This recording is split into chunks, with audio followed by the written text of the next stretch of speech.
¿Cuántos necesitan ser restaurados? Levanta su mano.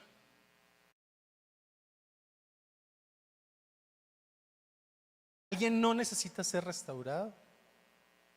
Por supuesto, todos, todo el tiempo. Cuando hacemos una similitud entre la palabra restauración, ¿usted qué piensa cuando escucha la palabra restauración? A ver si le pasa lo mismo que a mí. ¿En qué piensa? ¿En qué estamos fallando? ¿En qué piensa? ¿Cómo? Arreglar, sí, correcto. Cuando yo pienso en restauración, mi mente inmediatamente se va a una obra de arte antigua. Me pasa, lo siento. Sé que soy raro, me lo dice mi esposa todos los días. Yo pienso en esas tremendas obras de arte que se hicieron hace miles de años, que aún están buenas, pero que el tiempo ha hecho lo suyo. Entonces viene un especialista en arte y las limpia con mucho cuidado, quita el polvo, a veces vuelve a pintar algunas cositas que se borraron, si vale la pena hacerlo. Bueno, esa es una gente muy tremenda en restauración de antigüedades. Y llegábamos a una conclusión, y es que aunque la obra de arte no estuviera dañada, igual necesita ser restaurada, porque el tiempo hace su trabajo. Y en nosotros pasa lo mismo. ¿Cuántas antigüedades hay? Ninguna señora va a levantar la mano.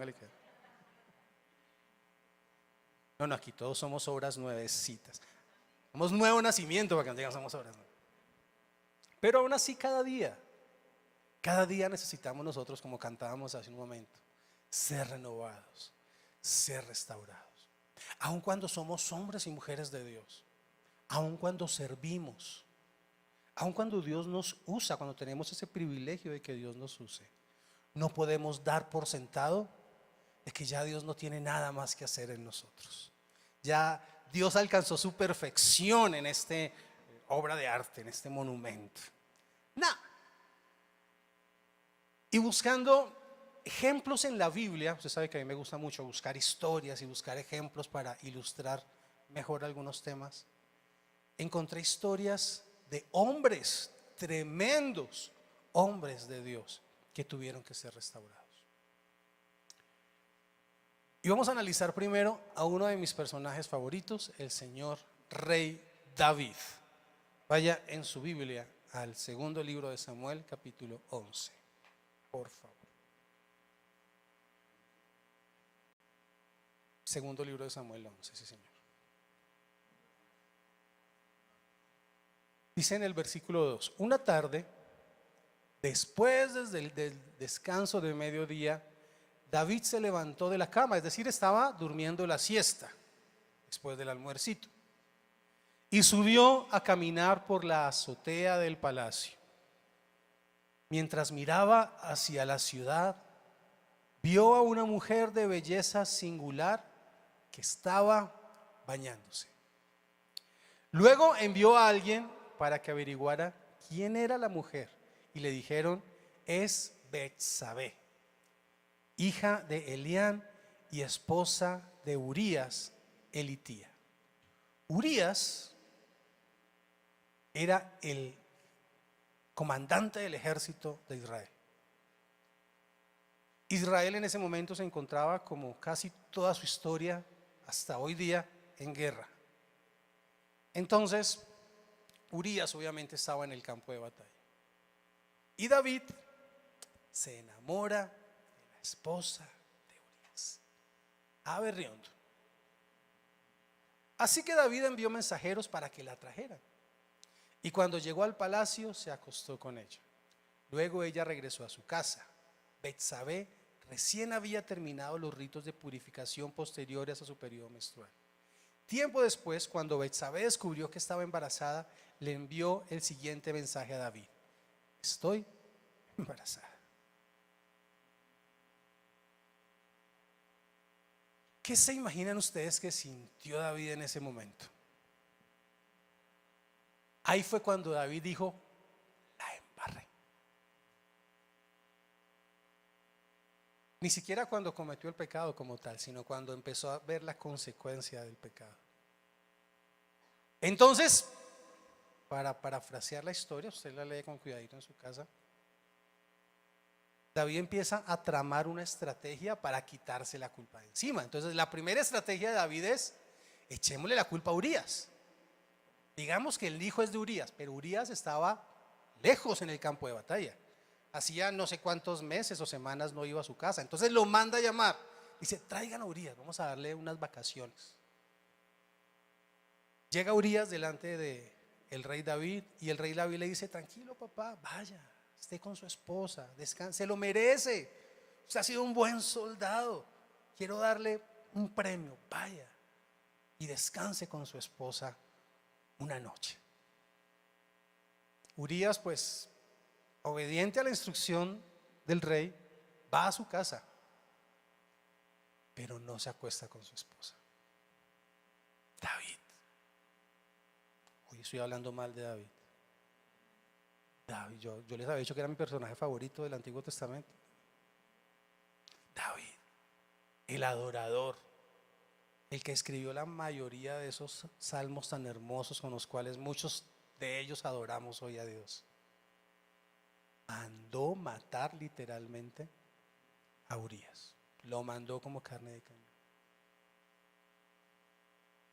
David, a causa de su pecado, echa para atrás. David, a causa de su pecado, toma acciones, toma actitudes, toma decisiones peores que la del mismo pecado inicial. No porque un pecado sea más grande que otro, lo sabemos, pero siempre un hueco se tapa con otro hueco más grande. Y fue lo que empezó a hacer David: tapar un pecado con otro, con otro, con otro. Y cuando se dio cuenta, la presencia de Dios había menguado a causa de ese pecado en la vida de David. ¿Y sabe qué pasa? Tristemente, el hijo de esa relación nace, Dios permite que nazca, pero luego al niño le entra una enfermedad y fallece. Y David siente el dolor, como normal, como un padre.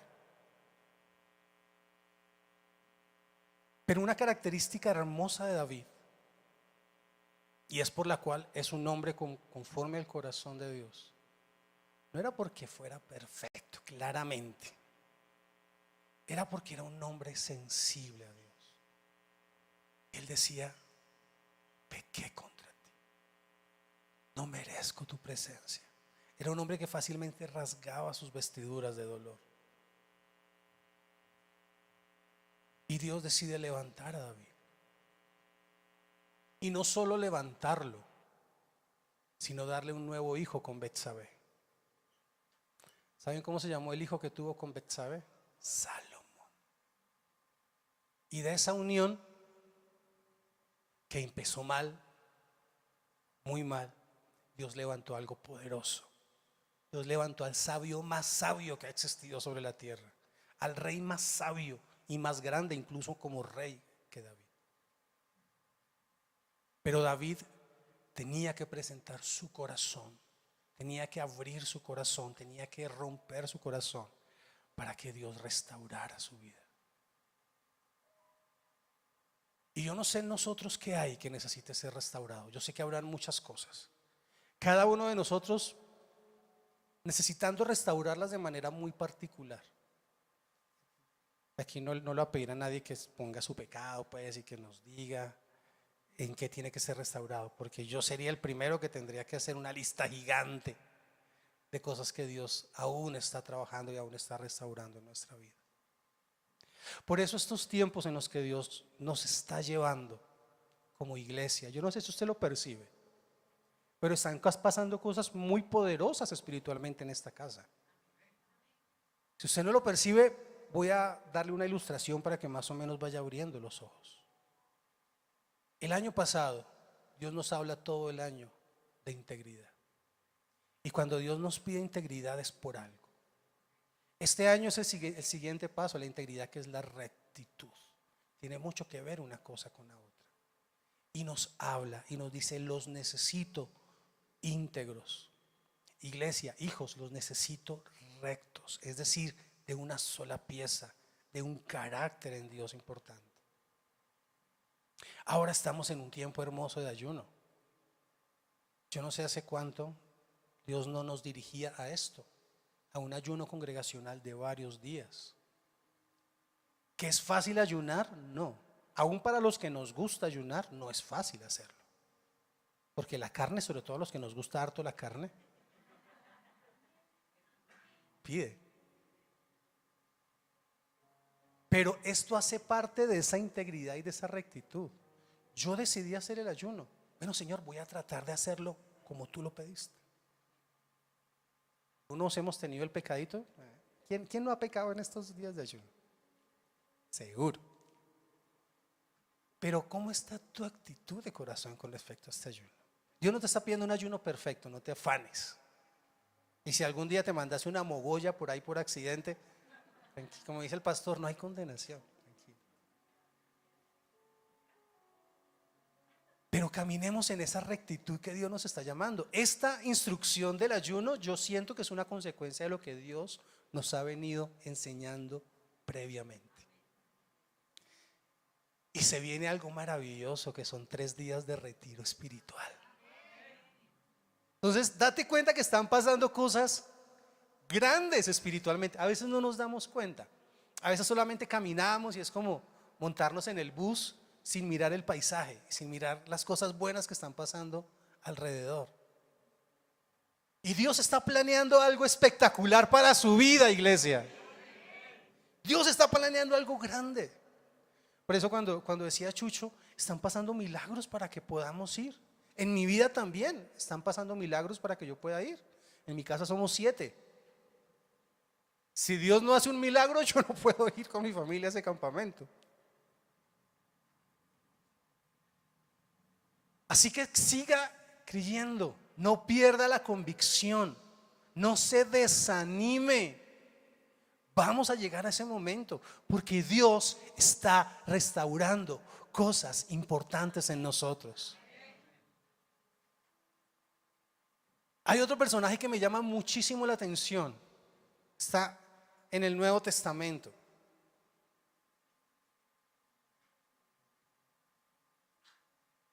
¿Ustedes saben quién era Marcos? El que escribió el Evangelio de Marcos. ¿Se acuerdan quién era Marcos? ¿Quién era? ¿Un discípulo de Jesús? Marcos no caminó con Jesús. Marcos era un discípulo de Pablo y de Pedro, incluso también, y de Pedro. Ellos dos, era discípulo de Pedro y de Pablo. Pero escribió un evangelio maravilloso. Y vamos a estudiar algo interesante que le pasó a Marcos. Hechos capítulo 13.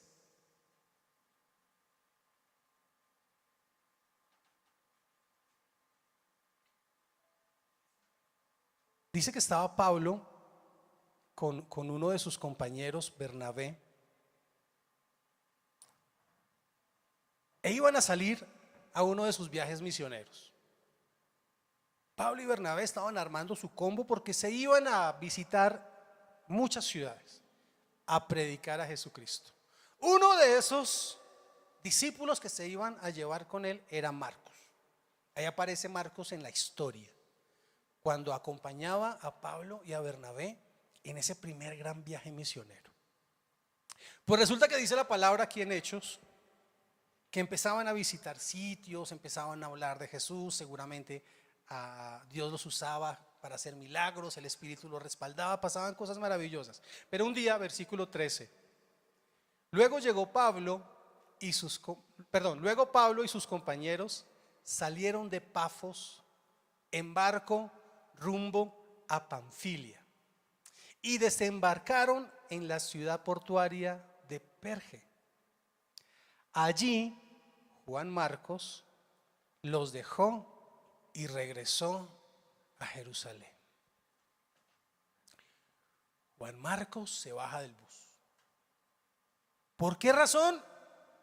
Solo podemos como hacer hipótesis, porque la palabra no es como no nos da mucha información al respecto. Simplemente dice que en este puerto Pablo decide que mejor regresa a su casa. No sé si se cansó, digamos, se cansó de tanta viajadera, o peleó con alguno de sus compañeros. ¿Qué tantas cosas pueden pasar en un equipo que se la pasa viajando varios días? Pasan muchas cosas, uno puede pensar muchas cosas. El hecho fue que abandonó el grupo, algo que un hombre de Dios no hace, ¿cierto? Ustedes nunca dejarían tirado un proyecto que están arrancando en Dios, ¿verdad? Por supuesto que no. Bueno, Marcos era más imperfecto que nosotros y se va. Bueno, Pablo y Bernabé y su equipo siguen con su tarea. Más adelante, en el capítulo 15,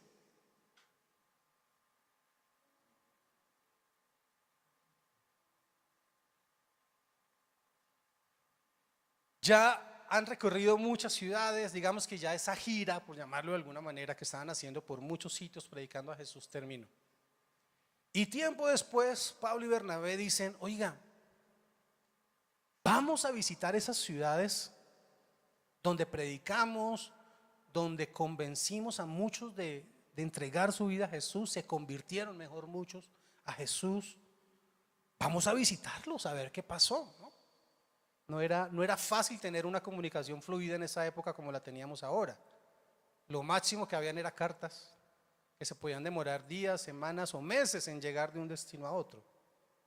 Entonces dicen: mejor vamos, visitemos a esas ciudades, armemos el combo.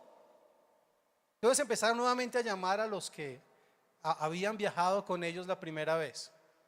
Y Bernabé llama a Marcos. Y Pablo se le salta la piedra. Dice: pero ¿cómo vamos a llevar a Marcos? Ese tipo es un faltón.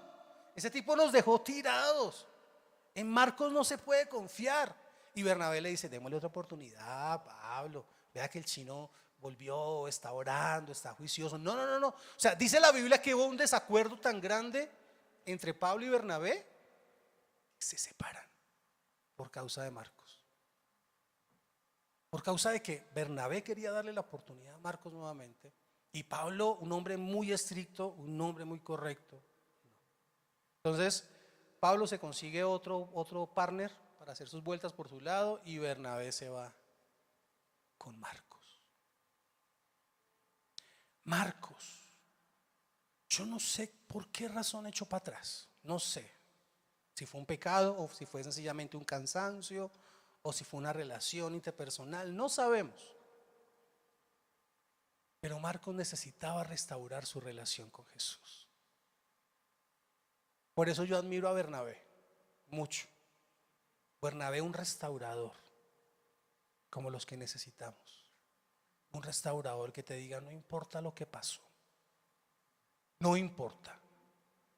No importa cuán bajo crees que caíste, no importa cuán decepcionado puedas creer que Dios está de ti, no importa cuánto el enemigo te ha dicho que no vas a volver a ser el mismo. Yo les comenté en la vigilia de hace un mes que en mi vida Satanás trabajó mucho eso en mi pensamiento. El pensar que porque yo eché algún día para atrás, ya nunca Dios me iba a volver a usar. Y durante años Satanás me convenció de que yo nunca iba a volver a ser un director de alabanza, ni mucho menos un predicador. Nunca más. Y un día el Espíritu Santo tuvo que decir: ese decreto yo ya lo anulé, parcero. Esa constitución de 1860 ya está anulada. Esta es otra. Esta es otra. Y acá ya eres libre, como cantábamos hoy. Ya eres libre. Entonces yo no sé qué mentira te haya metido Satanás en la cabeza. ¿Para qué va al campamento? ¿Para qué si después de los campamentos siempre usted vuelve y sigue siendo el mismo? Son mentiras que Satanás nos mete en la cabeza. ¿Para qué va al campamento si eso siempre es la misma rosca, siempre son los mismos tocando, los mismos predicando? Eso mejor quédense en la casa descansando, Semana Santa, necesitamos un descansito porque es que este comienzo de año ha estado agitadito, ¿sí o no? ¿No les ha pasado? Este comienzo de año estaba especialmente agitado, gloria a Dios por eso, ha habido un movimiento. Pero todas esas cosas Satanás empieza a usarlas para desanimarte y para hacerte echar para atrás. Entonces necesitamos hoy una vez más, Señor, restaura mi mente. Hoy una vez más renueva mi mente para entender que tú estás haciendo algo espiritualmente grande en medio de tu casa. ¿Cuántos realmente creen que Dios está haciendo algo grande en medio de nosotros? Yo lo percibo, yo lo creo, yo estoy convencido de eso. Entonces, volviendo a Marcos, Bernabé lo restaura. Leamos un poquito el 38. Pero Pablo se opuso terminantemente, ya que en Juan Marcos los había abandonado en Panfilia y no había continuado con ellos el trabajo. Su desacuerdo fue tan intenso, dice en esta versión, que se separaron. Bernabé tomó a Juan Marcos consigo y navegó a Chipre. Pablo escogió a Silas. Aquí se arma el famoso dueto Pablo y Silas, con el cual también pasaron muchas cosas interesantes. Pero mire lo que pasa un poco más adelante. Segundo libro de Timoteo, segunda carta a los Timoteos. Segunda carta a Timoteo, capítulo 4.